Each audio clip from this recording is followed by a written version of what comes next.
मैं अमित स्वागत करता हूं आप सभी का आपके अपने YouTube चैनल मैथ्स अवेयर पे। आज हम दूसरे पार्ट में है मित समानुपात के। इसका जो फर्स्ट पार्ट है उसका लिंक मैंने डिस्क्रिप्शन बॉक्स में डाला हुआ है, जिसने वो पार्ट नहीं देखा है उसको देख सकता है, उसमें बेसिक्स मैंने समझाया हुआ है। स्टार्ट करते हैं उसी बेसिस पे इस क्वेश्चन को। कुछ व्यक्ति एक कार्य को 12 दिन में समाप्त कर सकते हैं। तो कार्य और दिन, जब व्यक्ति कोई कार्य करते हैं और वो दिन के हिसाब से चलता है, तो व्यक्ति अगर ज़्यादा होते हैं तो दिन कम लगते हैं और व्यक्ति कम होते हैं तो दिन ज़्यादा लगते हैं। एक दूसरे के विलोमानुपाती होते हैं, मतलब अगर एक चीज़ दोगुनी होगी, दोगुनी, तो दूसरी आधी हो जाएगी। अगर पहली आधी है तो दूसरी दोगुनी हो जाएगी, ऐसे चलता है। एक व्यक्ति एक कार्य को 12 दिन में कर सकते हैं, यहाँ 12 दिन दिए हुए हैं। इससे दुगने व्यक्ति, अगर दुगने व्यक्ति होंगे तो ये आधा होगा। देखिए यहाँ मैंने बताया दुगने हैं तो दूसरी चीज आधी होती है। व्यक्ति दुगने हैं तो समय आधा, मतलब 6 दिन लगेंगे। इससे आधे कार्य को, कार्य आधा हो गया, अभी 6 दिन लग रहे हैं, तो कार्य आधा है तो दिन भी आधा लगेगा। क्यों? क्योंकि देखिए कार्य और दिन एक दूसरे के समानुपाती होते हैं, मतलब ये बढ़ेगा तो ये भी बढ़ेगा, ये कम होगा तो ये भी कम होगा, ये डबल होगा तो ये भी डबल होगा, ये आधा होगा तो ये भी आधा होगा। तो इसलिए हम कह सकते हैं कि आधे दिन में ये काम खत्म हो जाएगा।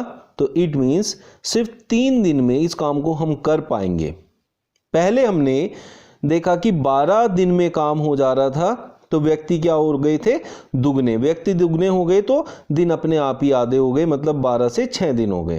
फिर काम ही आधा हो गया, काम आधा हो गया तो दिन और भी आधे हो जाएंगे। तो इसका मतलब हम कह सकते हैं कि हमारा जो काम है वो सिर्फ 3 दिन में खत्म हो जाएगा। ऑप्शन डी हमारा आंसर हो जाएगा। अब आता है एक से ज्यादा जो हमारी चीजें होती हैं वो किसी के साथ समानुपाती या विलोमानुपाती होती, तो हम कैसे उस क्वेश्चन को करते हैं। इस क्वेश्चन को बहुत ध्यान से आपको समझना है। ये समझ में आया तो मिश्र समानुपात खत्म समझो। सबसे पहले हम ये देखते हैं कि वो पूछ क्या रहा है, कितने दिन में बनाएंगे। तो सबसे पहले हमें यही देखना है कि बात किसकी कर रहा है, दिन की कर रहा है। तो अब क्वेश्चन को समझते हैं। 18 व्यक्ति 140 मीटर लंबी दीवार को 42 दिन में बना सकते हैं। तो मतलब एक तो व्यक्ति दे रखे हैं, एक लंबाई दे रखी है और दिन दे रखे हैं। हमारे पास 1, 2 और 3 चीजें हमें दी हैं।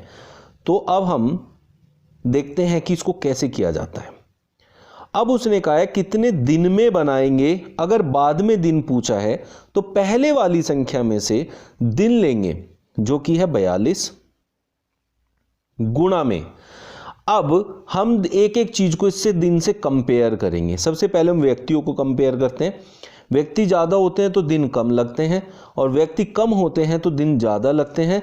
इसका मतलब उल्टा अनुपात है, तो सीधा अनुपात यहां लिखा जाएगा। इन दोनों में उल्टा अनुपात बनता है तो संख्या सीधी लिखी जाएगी। सीधी लिखने का मतलब व्यक्ति, पहले वाले व्यक्ति ऊपर और बाद वाले व्यक्ति नीचे। बाद वाले में है 30 व्यक्ति।